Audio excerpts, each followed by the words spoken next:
Welcome to my channel. In this video, I will show you how to export videos in Filmora 9 without Watermark using a simple method. So let's get started. First, open Filmora and click on New Project. After that, import your video and drag it into the timeline section. Once your editing is done, click on Export and then again click on Export. Here you will see two options: Export with Watermark or Purchase. Don't worry about it. There is a simple solution.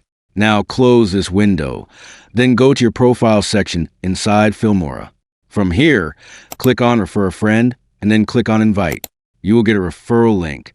If you invite someone using this link and they sign up or install through it, Filmora rewards you and you can unlock exporting without Watermark.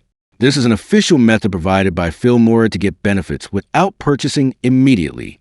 After completing this, go back and export your video again.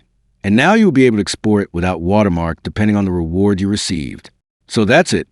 If you like this video, then like, subscribe, and press the bell icon for updates.